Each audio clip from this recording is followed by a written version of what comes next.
नमस्कार दोस्तों। आज हम लोग अध्याय 2 के भाग 3 के बारे में अध्ययन करेंगे।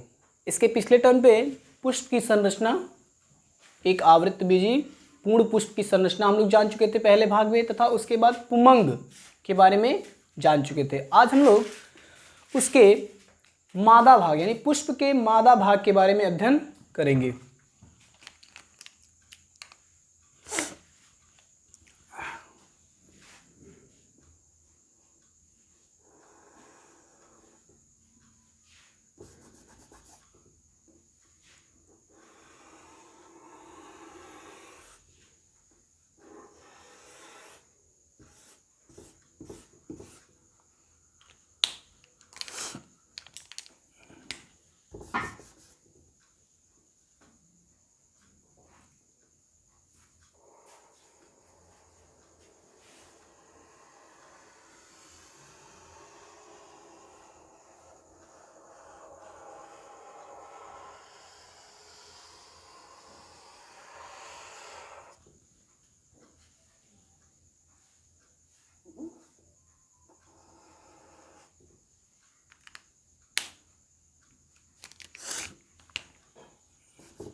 सबसे ऊपरी भाग को हम स्टिग्मा हिंदी में इसको वर्तिकाग्र के नाम से जानते हैं। वर्तिकाग्र तथा इसको स्टाइल यानी वर्तिका। इस पूरे भाग को यानी यह जो पूरी संरचना है उसको हम पुष्प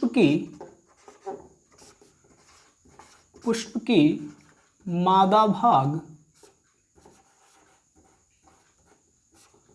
या फिर जायांग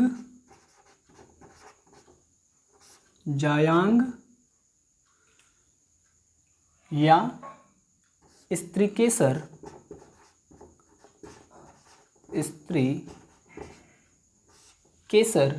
भी कहते हैं।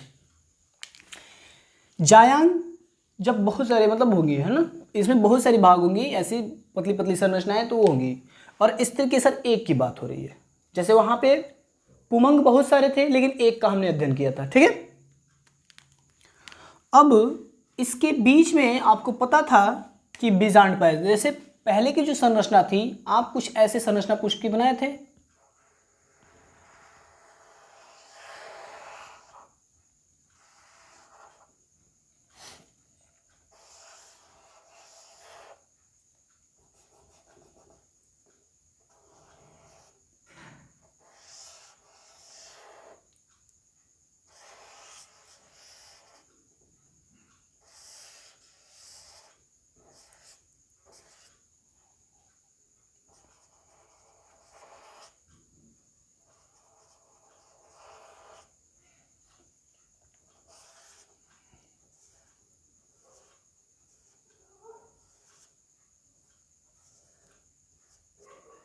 ये पुष्प की टोटल क्या थी, संरचना थी।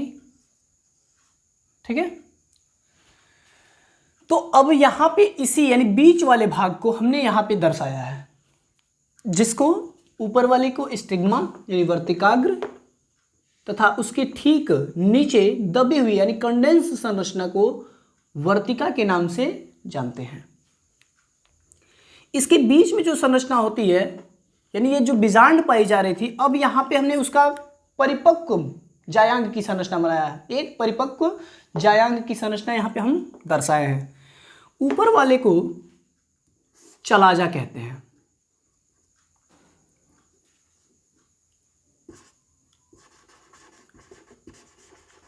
चलाजा अर्थात इसको निभाग, हिंदी में निभाग कहते हैं। जबकि यह जिससे जुड़ा होता है यानी ये टोटल जो इसके अंदर पाए जाने वाले बीजांड भ्रूणपोष जुड़ा होता है उसे हम कहते हैं बीजांड वृंत।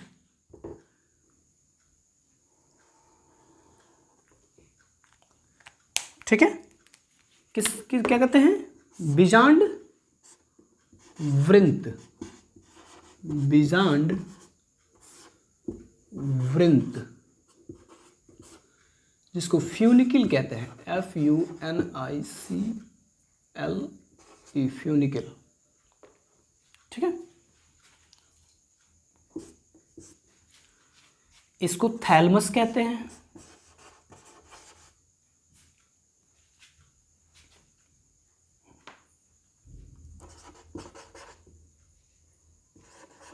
थैलमस यानी इसको पुष्पासन भी कहा जाता है। पुष्पासन हो गया। अब यहाँ पे यह जो संरचना आपको दिख रही है इसमें 3 लाइन दिख रही है, जिसको सबसे बाहर वाले को हम बाह्य परत के नाम से या फिर आउटर इगमेंट, बाह्य परत, आउटर इंटीग्मेंट,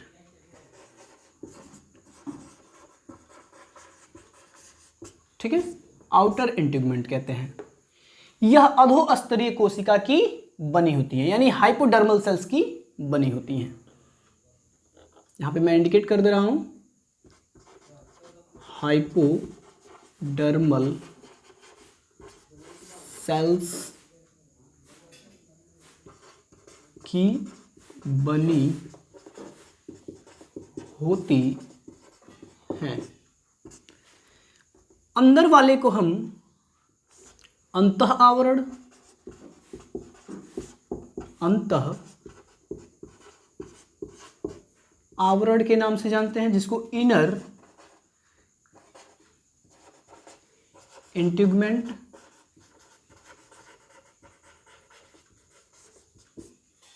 इनर इंटीग्मेंट तथा सबसे अंदर की संरचना को हम टेपिटम कहते हैं।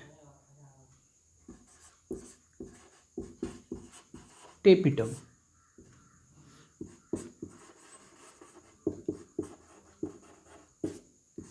यह भ्रूणकोश को पोषण प्रदान करता है। यहां पे लिख दे रहे हैं, पोषण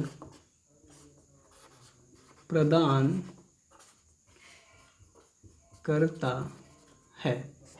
ठीक है, ये पोषण प्रदान करता है क्या, टेपिटम, क्योंकि बाह्य परत हाइपोडर्मल सेल्स की यानी अधोस्तरीय कोशिका की बनी होती हैं। यह अधोस्तरीय कोशिका विभाजित होकर अंतः आवरण में परिवर्तित होती हैं। पुनः अंतः आवरण एक टेपिटम का निर्माण करता है जो इसमें उपस्थित बीज यानी भ्रूणकोश को क्या करता है, भ्रूणकोश को पोषण प्रदान करने का कार्य करता है। इनमें ऊपर की तरफ यानी निभाग की तरफ 3 कोशिकाएं पाई जाती हैं तथा 3 बीजांड द्वार की तरफ, ये जो खाली संरचना आपको दिख रही है यानी अपूर्ण संरचना दिख रही है, इसे हम कहते हैं माइक्रोपाइल। बीजांड द्वार, बीजांड द्वार, पाइल, ठीक है, माइक्रोपाइल। अब ये 3 कोशिकाएं ऊपर की तरफ, 3 कोशिकाएं नीचे की तरफ, यानी बीजांड द्वार की तरफ 3 और 3 ऊपर की तरफ, ठीक है, तथा बीच में 2 कोशिकाएं पाई जाती हैं। बीच में 2 कोशिकाएं पाई जाती हैं।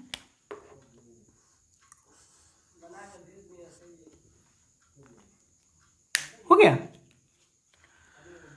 अब इसमें जो बीच में यानी बीजांड द्वार की तरफ 3 कोशिकाएं आपको दिख रही हैं, ये अगल बगल की जो कोशिकाएं होती हैं, ये 2 कोशिकाएं सहायक कोशिकाएं कहलाती हैं। सहायक कोशिकाएं यानी सिंजिड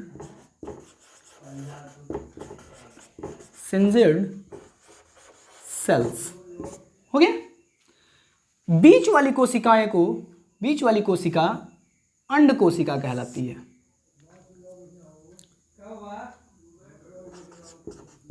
अंड कोशिका। हो गया। Egg cells, egg cell. बीच वाली इसको हम केंद्रक के नाम से जानते हैं, तथा ये बीच में कोशिका तो होती हैं लेकिन पूरे की संरचना को यानी इसको जो घेरा गया होता है उसको हम कहते हैं केंद्रक। क्या कहते हैं? केंद्रक, न्यूक्लियस। ऊपर की 3 कोशिकाएं एंटीपोडल सेल्स, प्रतिमुख कोशिकाएं कहलाती हैं। प्रतिमुख कोशिकाएं, एंटीपोडल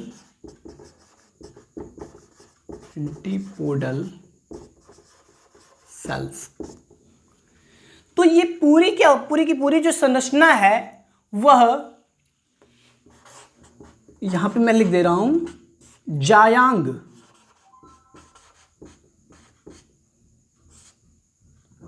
पूर्ण जायांग की संरचना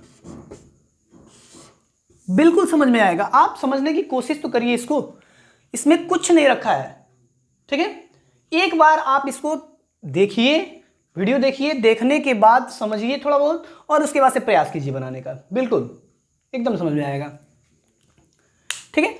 अब यहां तक की जो टोटल भाग छुट्टी थी, जैसे ये पूरी संरचना यहां से लेके मैं इंडिकेट कर दे रहा हूं, ये गोल संरचना जो है ना, इसको हम कहते हैं अंडाशय। अंडाशय, ओवरी, ठीक है। तो यह एक आवृतबीजी पौधे के पुष्प का पूर्ण जायांग संरचना होता है, ठीक है, जो एक बल्ब रूपी यानी एक बल्ब रूपी संरचना दिखती है, या फिर कह सकते हैं एक सुराही के आकार की लगभग, है ना, दिखती है, जिसके सबसे ऊपरी भाग यानी अग्रभाग क्या होती है? पतली होती है तथा नीचे एक गोल संरचना के रूप में पाई जाती है। तो सबसे ऊपर की संरचना को हम वर्तिकाग्र के नाम से जानते हैं। किसके नाम से जानते हैं? वर्तिकाग्र के नाम से जानते हैं। जहां पे क्या होते हैं, यानी पराग कोश में स्थित परागकण क्या होते हैं? इन परागकणों पे इन वर्तिकाग्र पे पहुंचते हैं। मैच्योर होने के उपरांत यहां पे परागकण लग गए, और मैच्योर होने के उपरांत यानी परिपक्व होने के उपरांत यह परागकण पुनः पराग नली की सहायता से, यहां पे एक चीज और बना सकते थे, है ना, पराग नली, इसको पराग नली लिख सकते हैं, पराग नली, पॉलन ट्यूब। पराग नली क्यों? क्योंकि परागकण इसकी सहायता से, इस नली के द्वारा परागकण कहां पे पहुंचते हैं? बीजांड द्वार पे, यानी यहां पे पहुंचते हैं, और तत्पश्चात इस अंड कोशिका से संलयित होते हैं यानी निषेचित होते हैं, जिससे क्या होता है, निषेचन होने के उपरांत जाइगोट बनता है, जाइगोट से एम्ब्रियो का निर्माण होता है जिसमें परिपक्व सीड होते हैं। ठीक है, तो अब ये परागकण स्टिग्मा पे पहुंचते हैं। अब ये आते कब है, तो जब ये मैच्योर्ड होगा तो रप्चर्ड होती है। ये कोशिका क्या होती है, ऊपर की जो कोशिका है वो टूटती है, वो कोशिका क्या हो जाती है, टूट जाती है, जिसके द्वारा इस पराग नली से परागकण क्या होते हैं, यहाँ पे पहुंच जाते हैं और यही परागकण इसको क्या करती है, निषेचन करने का कार्य करती हैं। ठीक है, तथा बीच वाली यानी इसके बीच वाली संरचना, कंडेंस्ड संरचना, जो दबी हुई संरचना होती है उसे हम वर्तिका के नाम से जानते हैं, स्टाइल। तथा सबसे अंदर की तरफ जो गोल पूरी संरचना यहां से यहां तक होती है उसे हम अंडाशय के नाम से जानते हैं, यानी ओवरी कहते हैं। इस अंडाशय में ही बीजों का निर्माण होता है। ठीक है, अब इनमें क्या होती है, तो यह अंडाशय के अंदर जो बीजांड की संरचना है इसको हम ओव्यूल कहते हैं, बीजांड, बीजांड।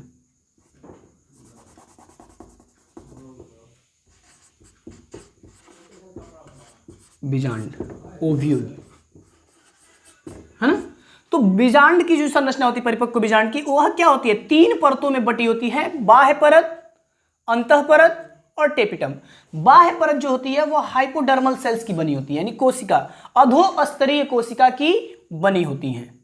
तत्पश्चात यह जल्द ही विभाजित होकर अंतः आवरण का निर्माण कर लेती हैं और अंतः आवरण विभाजित होकर टेपिटम का निर्माण करती हैं, जो भ्रूण कोश को या भ्रूपोष को क्या करता है, पोषण प्रदान करने का कार्य करता है। अब इसके अंदर एक गोल संरचना, केंद्रक की जैसी अर्थात गोल संरचना, अंडे की आकार की संरचना पाई जाती है, जिसे हम क्या कहते हैं, जिसके ऊपर की तरफ 3 कोशिकाएं तथा नीचे की तरफ 3 कोशिकाएं, यानी निभाग की तरफ, चलाजा की तरफ और 3 माइक्रोपाइल बीजांड द्वार की तरफ क्या होती हैं, कोशिकाएं स्थित होती हैं, जिसे क्रमशः यानी क्रमशः का मतलब निभाग की तरफ की कोशिकाएं प्रतिमुख कोशिकाएं कहलाती हैं, यानी रूप उसी के जैसी, है ना, प्रतिमुख कोशिकाएं कहलाती हैं। जबकि जो नीचे की तरफ होती हैं वह सहायक कोशिका होती हैं, जो जनन में भाग लेती हैं। ठीक है, सहायक कोशिकाएं होती हैं जिसको सिंजर्ड सेल्स, तथा इसके बीच की कोशिका अंड कोशिका कहलाती है। यही अंड कोशिका इस परागकण से यानी यहाँ पे पॉलन ट्यूब की सहायता से आए हुए कण की सहायता से क्या करती है, फ्यूज करती है, जिससे जाइगोट बनता है, जाइगोट से एम्ब्रियो बनता है। ठीक है, तो ये अंड कोशिका। अब बीच की जो संरचना होती है वह 2 कोशिका यहाँ पे भी दिखती है आपको। ठीक है, तथा वह एक अन्य संरचना से घिरी गई होती है जिसे हम केंद्रक के नाम से जानते हैं। पूछा जाता है कि एक पूर्ण पुष्प में कितने केंद्रकीय होते हैं, तो बताते हैं हम 7 केंद्रकीय, 3 ऊपर, 3 ऊपर की तरफ प्लस 3 नीचे की तरफ, ठीक है, प्लस 1 मध्य में यानी बीच में। तो कुल मिला के 7 कोशिकीय, 7 कोशिका हो रहा है ना, तो 7 कोशिकीय होती हैं ये। और कितने केंद्रकीय होती हैं, तो 3 3 6 और ये टोटल एक ही केंद्रक माना जाएगा, क्योंकि यहाँ पे 2 आपस में एक साथ रहती हैं, तो इसलिए यहाँ पे 8 कोशिकीय यहाँ पे होंगे। 3 3 6 बीच में 2 होगा बाय मिस्टेक। ये 8 कोशिकीय होती हैं, जबकि केंद्रकीय कितनी होती हैं, 7 केंद्रकीय, है ना, 3 ऊपर 3 नीचे और 1 बीच में। तो ये पूर्ण पुष्प की संरचना है। आशा करते हैं कि आप इसको अच्छे से समझ जाएंगे, है ना। और आप जवाब नहीं दिए थे, पिछले टर्न पे हमने एक क्वेश्चन पूछा था आपसे कि एक पुष्प में कितने चक्र पाए जाते हैं, ठीक है, तथा आवर्त चक्र किसे कहते हैं और सहायक चक्र किसे कहते हैं, उसके अंतर्गत आने वाले भागों के नाम बताइए। इसको जरूर बताइए, आप पढ़ाई करते रहिए, ठीक है। धन्यवाद, मिलते हैं अगले टर्न पे गुरु बीजाणु के निर्माण। आगे हम लोग पढ़ेंगे गुरु बीजाड़ की निर्माण कैसे होगी।